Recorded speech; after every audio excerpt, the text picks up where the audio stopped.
حضرات، آج میراث کے متعلق جو ہے سبق نمبر 13 میں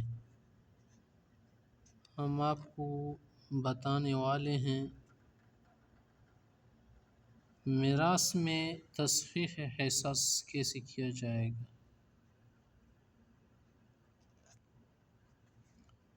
تصحیح حصص کا مقصد یہ محترم حضرات، جو حصہ دار لوگ ہیں نا، ان کے حصے ہوتے ہیں، ان کے حصے کس طرح سے صحیح طور پر تقسیم کیے جائے اور صحیح طور پر انہیں دیے جائے، تو اس کے لیے جو ہے کچھ اصول ہوتے ہیں۔ تو آج ہم پڑھیں گے میراث میں جو کیا ہے اصول ہے۔ اصول سے مراد ہے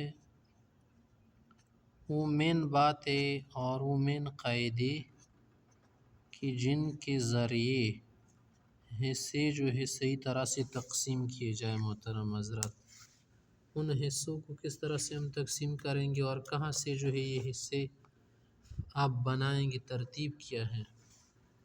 دیکھیے، پہلے تو ہم نے پڑھا تھا نا، سب کے حصے مقرر ہے، بتا دیا تھا۔ شوہر کا حصہ مثلا مقرر ہے، بھائی کا حصہ معلوم ہے، والد کا کون سا حصہ ہوتا ہے، اور ماں کا کیا حصہ ہوتا ہے، بیٹے کا کیا ہوتا ہے، بیوی کا کیا حصہ ہوتا ہے، چچوں کا کیا ہوتا ہے۔ تو یہ سب معلوم ہے نا۔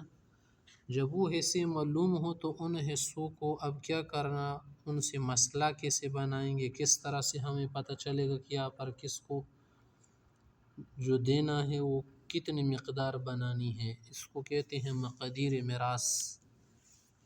اصول میراث کو آپ دوسرے لفظ سے پکار سکتے ہیں مقادیر میراث۔ مقدار ہوتے ہیں نا اپنے، وہ جو حصے مقرر ہے، ان مقادیر میراث کو آپ کس طرح سے تقسیم کریں۔ تو چلو آپ کو بتا دیتے ہیں، ہمارے پاس اصول میراث جو ہے 7 ہیں۔ 7 ہیں ہمارے پاس ایک حصہ ہے 7، ایک 7 ہے،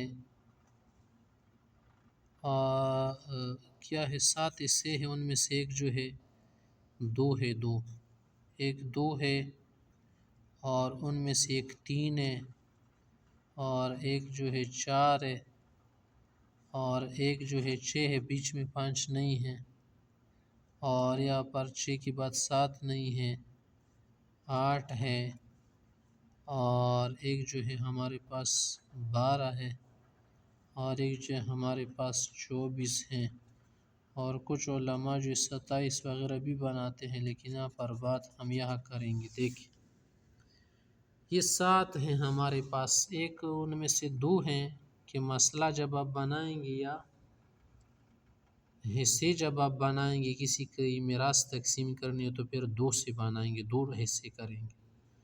اس طرح سے جب حصے آپ نے بنانے ہیں تو 3 بنانے ہیں، جب آپ نے بنانے ہیں 4 بنانے ہیں، 6 بنانے ہیں، 8 بنانے، 12، 24۔ ان چیزوں کو آپ مخرج بھی کہہ سکتے، مخارج۔ ایک اور لفظ ہمارے پاس اس کے لیے آپ بول سکتے ہیں مخارج۔ وہ مخارج نہیں ہے کہ جہاں سے ہم حروف ادا کرتے ہیں، اس سے مراد یہ ہے کہ جہاں سے یہ حصے نکلتے ہیں ان کو بولتے ہیں مخارج۔ مخرج اس کا مفرد ایک ہے، مخارج اس کی جمع ہے، ان کو آپ مخرج بھی کہہ سکتے ہیں۔ یہ ہمارے پاس کیا ہے، مخرج ہیں، اسی سے آپ پھر جو ہے آگے حصہ نکال سکتے ہیں نا۔ اب دیکھیں، مثال بھی بتائیں گے آگے اس کے ساتھ۔ تو چلو آگے، یہ ہمارے پاس تو مکمل عدد موجود ہے نا، اس کو مکمل عدد کہتے ہیں۔ مثلا آپ کے پاس 2 موجود ہے تو معنی ہے پورے 2 ہیں نا۔ تو یہاں پر جب آپ حصے تقسیم کریں گے تو دیکھیں، یہ 2 جو ہے نا، 2 اس سے آپ آدھا والا حصہ پھر نکال سکتے جب 2 سے آپ مسئلہ بنائیں گے، اور 3 جو ہے نا، اس سے آپ پھر کیا کر سکتے ہیں، تہائی والا مسئلہ نکال سکتے ہیں۔ جب کسی جگہ تہائی آ جائے نا تو پھر 3 سے مسئلہ بنایا کرے۔ اسی طرح سے 4 ہے تو 4 میں تو چوتھائی موجود ہے نا، ربع جس کو چوتھائی بھی آپ بول سکتے ہیں.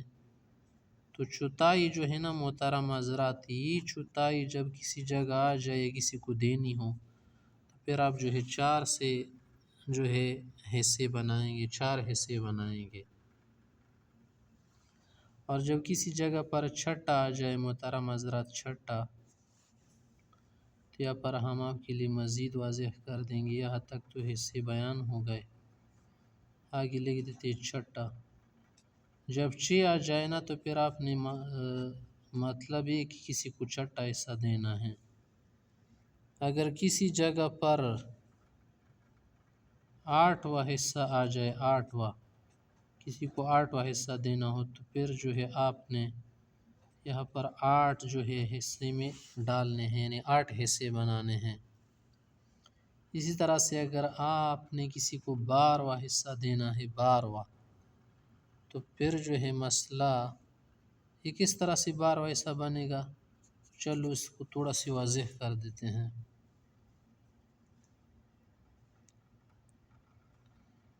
جب کسی جگہ پر چوتھائی حصہ جمع ہو جائے، چوتھائی پلس ہو گیا کس کے ساتھ، چھٹے حصے کے ساتھ، تو پھر جو ہے آپ نے مسئلہ بنانا ہے 12 سے. ٹھیک ہے. اور جب کسی جگہ پر مسئلے میں جمع ہو جائے 8واں حصہ، اٹھنی، چلو بول دو اٹھنی والا، پیسے والا اٹھنی مراد نہیں ہے، جو اٹھنی پیسے میں آپ بولتے اٹھنی دو. 8واں حصہ جب آپ نے کسی کو دینا ہو نا، وہ جمع ہو گیا اور اس کے ساتھ جو ہے چھٹا بھی جمع ہو گیا، پھر جو ہے آپ نے مسئلہ بنانا ہے 24 سے. مانا 24 حصے بنانے، پھر صحیح تقسیم ہو جائے گا. تو آج جو ہے یہ جو ہے حصے ہم نے آپ کو بتا دی. پھر جو ہے اس کے بعد والے درس میں ہم آپ کو بتائیں گے کہ کس طرح سے آپ ان کو تقسیم کریں گے اور کس طرح سے دیں گے، تو آگے آئے گا.